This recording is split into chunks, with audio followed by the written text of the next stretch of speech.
The human mind is the most powerful force you will ever encounter.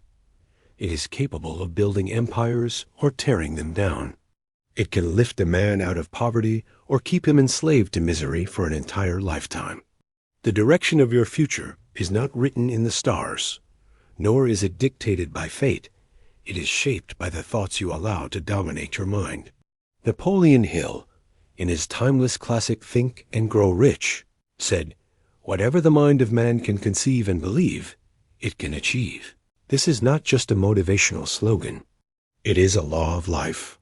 Your thoughts are seeds, and whatever you plant in the soil of your mind will grow, whether it is success or failure, hope or despair, abundance or scarcity. The question is, what are you planting? The Stoics, thousands of years before Hill, understood this truth deeply. Marcus Aurelius wrote in his Meditations, "The happiness of your life depends upon the quality of your thoughts." Notice that he did not say the happiness of your life depends on luck, wealth, or even the opinion of others. It depends solely on what you choose to think and how you choose to interpret the world around you. If you let your mind run wild, it will enslave you. But if you discipline it, it will serve you. Epictetus, once a slave himself, taught that it is not events that disturb us, but our judgment about them. That means life will throw storms at you. Tragedies will come, challenges will arise. But what defines whether you rise or fall is not the storm, it is your interpretation of it. Seneca put it even more directly. We suffer more in imagination than in reality. How many times have you suffered from a fear that never came true? How many nights have you lost sleep replaying scenarios that never happened? The mind can be your prison if you let it run uncontrolled, but it can also be your greatest ally if you learn to direct it. Niccolo Machiavelli, often misunderstood as purely ruthless, also acknowledged the power of mind when he said, "The wise man does at once what the fool does finally." The difference is mental clarity.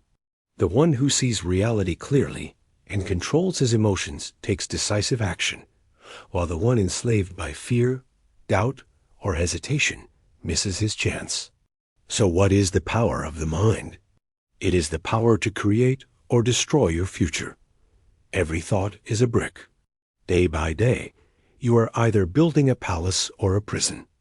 The palace is built with discipline, gratitude, courage, and vision. The prison is built with fear, doubt, laziness, and resentment. Which one are you building right now? Let us break this down more clearly. First, the mind shapes belief. Belief shapes behavior. Behavior shapes destiny. If you believe you are powerless, your actions will reflect that belief, and your future will confirm it. If you believe you are capable of growth and success, you will act accordingly, and over time, your reality will align with that inner conviction. Napoleon Hill called this the definiteness of purpose.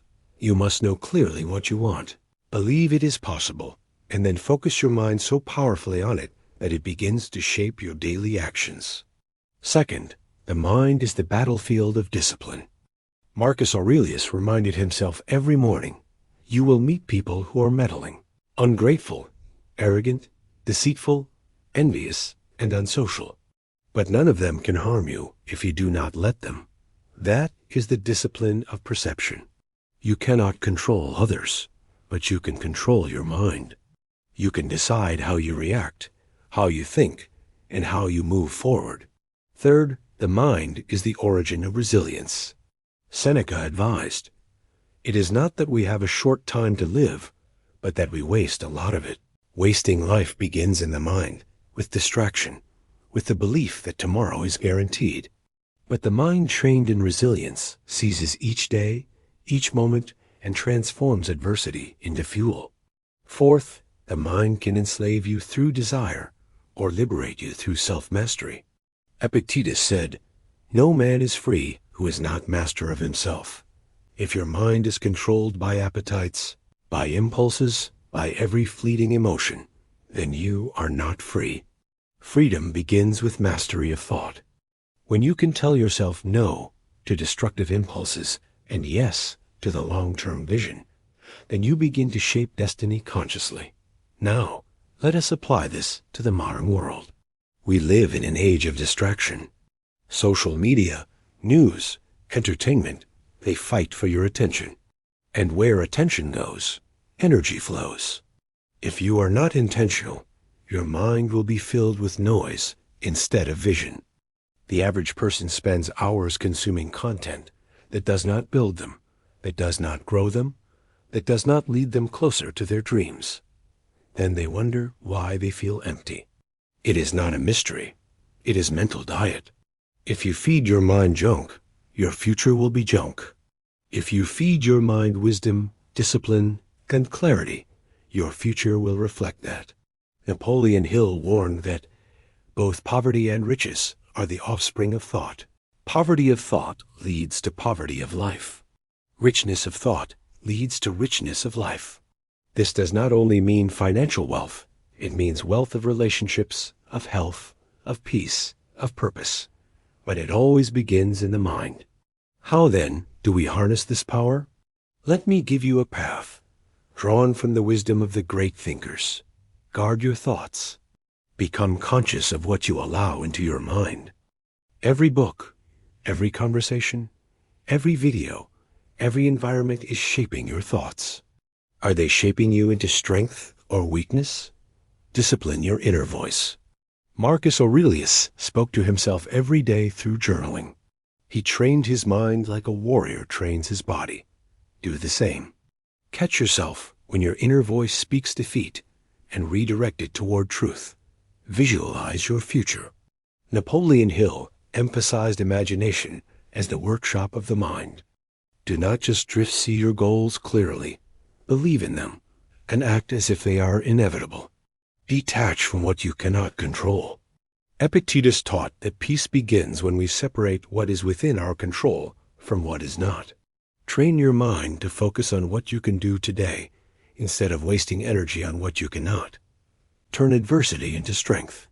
Seneca reminded us that hardship is not misfortune, it is training. The mind that interprets suffering as growth becomes unbreakable. Act decisively. Machiavelli, though controversial, knew that hesitation kills opportunity. Once your mind is clear, take action quickly. Do not let fear or doubt delay you. Ultimately, the power of mind is the power of creation. You are creating right now. Even by listening to these words, your mind is shaping new patterns. The question is, will you leave it to chance, or will you take control? Your mind is the compass of your destiny. If you point it toward fear, you will find failure.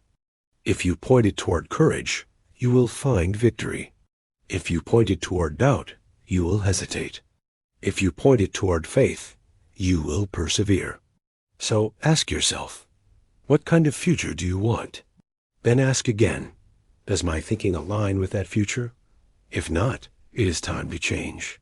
Because you are not bound to your past thoughts. You can redirect them today.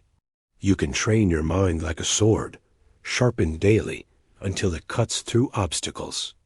Let this be a reminder. Your greatest power is not outside of you. It is within you. The mind is either your greatest servant or your cruelest master. Train it, discipline it, and you will unleash a force greater than any external circumstance. The power of mind, to create or destroy your future. The choice always is yours. Thank you for joining me in this reflection. If this message has added value to your journey, consider leaving a like and subscribing so together we can continue to grow stronger, wiser, and more intentional in shaping our future.